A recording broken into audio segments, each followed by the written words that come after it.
नमस्कार रसिक हो. स्पंदन एक्सप्रेसमध्ये तुम्हा सर्वांचे मनपूर्वक स्वागत.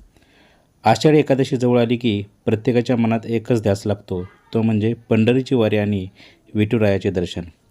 माऊलींच्या जयघोषात अवघी सृष्टी न्हाऊन निघते. पण आज आम्ही तुम्हाला विठ्ठल भक्तीचं एक असं अनोखं रूप दाखवणार आहोत, जे पाहून तुम्हीही भारावून जाल. पाटण तालुक्यातील कुटरे येथील सेवानिवृत्त कला शिक्षक श्री DS दीक्षित सरांनी विठू माऊलीच्या चरणी आपली कला अर्पण केली आहे. वारीच्या या पावन पर्वावर त्यांनी केवळ कागदावरच नाही तर निसर्गाच्या एका सुंदर घटकावर म्हणजेच पिंपळाच्या पानावर विठुरायाची विलोभनीय रूपं साकारली आहेत. हे पहा, पिंपळाच्या एका छोट्याशा पानावर साकारलेला हा विठ्ठल.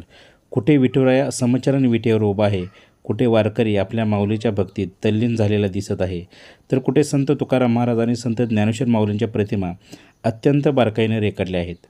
दीक्षित सरांनी आपल्या कुंचलेच्या जादूने प्रत्येक पानावर जणू विठ्ठल भक्तीचे नवे रंग भरले आहेत. प्रत्येक चित्रात विठू माऊलीचे भाव आणि त्यांची ती अलौकिक शांतता स्पष्टपणे जाणवते. एका सेवानिवृत्त शिक्षकाची विठ्ठल भक्ती आणि कलेची अनोखी जुगलबंदी खरोखरच कौतुकास्पद आहे. एकाग्रता आणि कलेच्या प्रती असलेल्या अथांग प्रेमातूनच अशी सुंदर कलाकृती जन्माला येऊ शकते. दीक्षित सरांच्या या कलेला स्पंदन एक्सप्रेस परिवारातर्फे मानाचा मुजरा. तुम्हाला दीक्षित सरांनी साकारलेली पिंपळ पानावरली ही विठुरायाची रूपं कशी वाटली हे आम्हाला कमेंट करून नक्की सांगा.